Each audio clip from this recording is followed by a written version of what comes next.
गुरुदेव, लगभग 4-5 महीने से नाम जप चल रहा है। नाम में रुचि भी बढ़ी और आनंद की अनुभूति भी होती है। पर कभी कभी खूब मन लगाने पर भी मन नहीं लगता। नाम लेने पर भी परेशानी आती है, तो मन में अशांति आ जाती है। महापुरुषों ने भी कहा है, कबहू तो थोड़ो भजन, कबहू होत विशाल, मन को धीरज छुटे नहीं, गाहे न दूजी चाल। अभी मन की दशा से थोड़ी ऊपर उठ गए हो 4-6 महीने भजन करते हुए। अखंड भजन तो तब चलता है जब मन की दशा बदल जाए, मन भगवदाकार हो जाए। तो बहुत जन्मों का बिगड़ैल मन, आप कह रहे हैं कुछ दिनों से लगने लगा, तो आपने मानो बहुत बड़ी यात्रा तय कर ली। मन ही नहीं लगता, आपका लगने लगा, मतलब आपने उस पर अधिकार कर लिया है। अब धीरे धीरे आगे बढ़ जाएगा, धीरे धीरे अचंचल होने लगेगा, धीरे धीरे संकल्प विकल्प कम होने लगेंगे। हमें हारना नहीं है। गहन दूजी चाल। अब मन नहीं लग रहा तो चलो गंदी बातें सोचे, गंदी बातें करें, गंदी बातें देखें, गंदी बातें सुने, गंदे लोगों के बीच में बैठे, फिर बिगड़ जाएगा, फिर नहीं बनेगा। गहन दूजी चाल, लगे या न लगे। हम कई बार सत्संग में बताया है कि नाम में स्वयं की एक अपार सामर्थ्य है।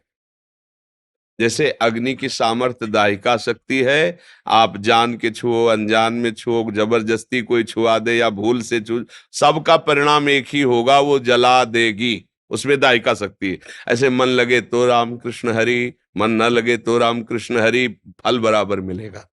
उसमें कोई भाव को भाव न खालसहु, नाम जपत मंगल दिस दसहु। इसलिए निरंतर नाम के प्रति तुम सुदृढ़ भाव रखो। भले न कर पाओ, लेकिन भाव ये रखो कि मैं निरंतर जपूंगा, मन लगे या ना लगे, अशांति हो या शांति हो, दुर्गति हो या सदगति हो। अब एक बार तो मैं छक के नाम जप करके देखूंगा। संत जन कहते हैं, शास्त्र कहते हैं, क्या होता है एक बार देखूं। न जाने कितने जीवन हमने विषय भोगों में दिए, अब एक जन्म में भगवान के नाम, अभी अभी तूफान मच जाएगा। पर हम लोगों का क्या है कि निश्चय बहुत फिसड्डी स्वभाव है। अभी कह रहे ब्रह्मचर्य से चलेंगे, अभी कह रहे संयम से चल रहे हैं, और जहां सामने भोग आए तो सब भूल जाते हैं, उन्हीं में फिसल जाते हैं, हाथ कुछ नहीं लग पाता। इसलिए दृढ़ बनो और दृढ़ता से भगवान का नाम जप करो। एक दिन ऐसा आएगा कि नाम छोड़ना चाहोगे तो भी नहीं छोड़ पाओगे। ये स्वामी अखंडानंद जी महाराज वृंदावन में थे एक समय, अंतर ध्यान हो गए, तो एक शिष्य आया और बोला, महाराज आपसे एक बात करनी है। तो कहा बताइए। बोले, आपने जो नाम दिया था, राम राम राम, 18 साल हो गए जब तक हमें कोई लाभ नहीं हुआ। संत बड़े विज्ञानानंद घन होते हैं। उनका तो आप हमें क्या मानते हैं? बोले गुरु। बोले हमारी कसम है, कल तुम इसी समय आना, मैं तुम्हें दूसरा मंत्र दूंगा जो बहुत चमत्कारिक है, पर अभी से लेके कल तक एक बार भी नाम मत जपना, ये तुम्हें हमारी कसम है। चलो निकलो। और वो जी ही बार तो पूर्वाभ्यास, अब गुरु की कसम, वो सीढ़ी नहीं उतर पाए, लौट के आके रो के चरणों में गिरे, महाराज जी कसम तोड़ दीजिए, मैं जी नहीं पाऊंगा, नाम को रोक नहीं पाऊंगा। बोले ये मिला है। 18 साल से जो कह रहे कि मुझे क्या मिला, तो ये मिला है कि तुम भगवान के नाम के बिना जी नहीं सकते। अब तुम्हारी सदगति में कोई संशय थोड़ी, निश्चित निश्चित तुम्हारे समस्त अशुभ नष्ट होकर तुम्हें भगवदानंद की प्राप्ति होगी।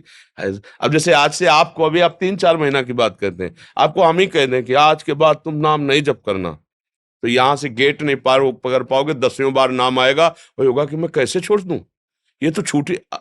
यद्यपि निरंतर नहीं चल रहा, अभी कोई परमानंद की अनुभूत, लेकिन आप रो पड़ेंगे, रो पड़ेंगे यदि वास्तविक 2-4 महीने ही जब किए। देखो आपको बताते हैं नाम की प्रीति किसे कहते हैं।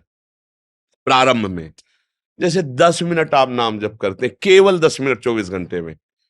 अब 10 मिनट बैठे आप माला लेके, इतने में आपके परिवार का कोई प्रिय से प्रिय मित्र भी आके आपसे बात करने लगे तो आपका मन ही बुरा मानने लगेगा।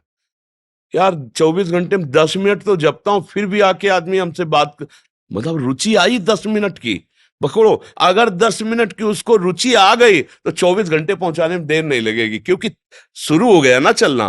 पहले तो लगता ही नहीं है, शुरू हो गया। इसलिए घबराओ मत, भगवान बहुत कृपालु हैं, और उनसे ज्यादा कृपालु उनका नाम है। हमको जबरदस्ती रटना है, राधा राधा राधा राधा राधा राधा राधा राधा, परमानंद है। सच्ची कहते हैं, यहां और वहां सुखी रहोगे, ई परलोक सकल सुख पावत, मेरी सो भैया कृष्ण गुण संचु। हरिवंश महाप्रभु कहते हैं, तुम्हें मैं शपथ खा के कहता हूं, अगर तुम कृष्ण कृष्ण और उनके गुणों का गान करोगे तो तुम यहाँ भी सुखी रहोगे और वहां भी सुखी रहोगे। जैसे संतों को लोग कहते हैं ना, ये बाबा जी लोग हराम खाता है इसलिए खूब खाते मौज लेते हैं। अभी तुम जान नहीं पा रहे हो। अगर आप आकर के देखो तो आपको पता चलेगा कि ये संत मार्ग कितना कठिन मार्ग है, क्योंकि इसमें बाहर से चोट तो दिखाई नहीं दे रही ना, अंदर प्रतिपल चोट है जिसे तुम जान ही नहीं सकते। जो पड़ा हुआ है वो खड़े हुए कि गिरने का चोट क्या जाने, क्यों तो पड़ा हुआ है ना, उसको पता ही नहीं ना। ये विषय विकार नाना प्रकार का आकर्षण जला कर राख करता है, और उसको शांत सहते हुए रोते हुए इस मार्ग में चलते हैं, तब सारी सिद्धियां सारा वैभव त्रिभुवन का उनके चरणों में लुटता है। वो आराम का नहीं है। बोला भगवान के भक्तों को ऐसे शब्द जैसे अब सुनते हैं ना, कभी कभी कोई ऐसा बाबा जी लोग है आराम, ऐसे नहीं है। भगवान का उन्होंने जो भजन किया है, तपस्या की, चरणों का जो सेवन किया है, उसका ये ब्याज है, मूल नहीं। मूल में तो जो मिलेगा तुम देख भी नहीं पाओगे, ये ब्याज है। सारा जगत उनके सामने नमन करता है। क्यों कर नमन करता है? कि स्वयं स्वीकार करता है कि मैं वहां हार गया जहां तुम जीत गए। नहीं, मैं वहां हार गया जहां तुम जीत गए, इसलिए मैं प्रणाम करता हूं। हर संत भगवान को हम क्यों प्रणाम करते हैं? भाई इन्हीं कपड़ों के तो सब कपड़े बनते हैं, लाल पीले सब, माताएं बहनें भी सब तो इन कपड़ों को थोड़ी प्रणाम किया जा रहा है। जो हम तिलक लगाए, भाई आप भी तिलक लगाए हो, तिलक को थोड़ी प्रणाम किया है। प्रणाम ये किया जाता है कि जहां मैं हार गया वहां तुम जीत गए, जहां मैं फंस गया वहां से तुम निकल गए, इसलिए तुम्हारे चरणों में प्रणाम है। तो इसलिए संतों की बात पर विश्वास कर ले तो उनकी बात में ही ताकत होती है और वो तुम्हें पार कर देगी। जैसे कहते हैं ना लोग, आशीर्वाद दीजिए, हाथ दर्द, इनके ये सब बाहरी नाटकबाजी है। कह रहे हैं चलो, बस आप समझ लो जो कह रहे हैं चलो, उसी में उनका आशीर्वाद लगा हो। आप चल के तो देखो आपको कहाँ पहुंचा देंगे। हम लोग थोड़ा मंद बुद्धि के इसलिए जान नहीं पाए। ये संत जन कहते हैं ना, आप ये जपो, दोबारा प्रश्न मत करो, जपना शुरू कर दो, देखो आपको सामर्थ्य मिल जाएगी। और जब संत जन देखते हैं ना कि उनकी आज्ञा का पालन होता है, हृदय शीतल होता है, वो आशीर्वाद अपने आप जाता है। ये आशीर्वाद मांगने वाला नहीं है, मांगने से मिलता भी नहीं है। उनकी आज्ञा का पालन, ये जैसे नहीं कि वो तो स्वभाव होता है वात्सल्य में संत जन से। आशीर्वाद यहाँ का विषय होता है। कैसे मिलता है आशीर्वाद? जैसे आप हमारी आज्ञा का पालन करें, ठीक से चल रहे हैं, बड़ा कष्ट सह के चल रहे हैं, अब हम अपने भजन में, और एक अचानक तुम्हारा चिंतन आ गया और वो बात आ गई कि इतना कष्ट पाते हुए भी वो भजन कर रहा है। अब जो वो करुणा जो उदय हुई, वो जाके वहां संभाल दी, तुम्हें भी पता नहीं चला और वो ऐसी ऊंचाई पर चढ़ा दिया। इसीलिए कहा गया, तात स्वर्ग अपवर्ग सुख धरी तुलाए कंग, तूलनताए सकल मिल जो सुख लव सत्संग। संतों का आशीर्वाद, ऐसे फल फूल मूल जो बाहर मिलता है ना, वो सब प्राकृतिक बात है। संतों का हृदय माता जैसा होता है। जैसे माँ है ना, अपने बच्चे को डांटती है, फटकारती है, लेकिन अच्छे के लिए। संत जनों के हृदय में ये नहीं होता मेरा तेरा नहीं होता, ये बात समझ लेना। संतों के हृदय में कोई सगा या पराया नहीं होता, उनको सब सगे ही लगते हैं। कोई ऐसा नहीं लगता कि पराया है। आप अपने हृदय को पवित्र करके जाइए तो आपको लगेगा कि सबसे ज्यादा प्यार हमको करते हैं। क्यों?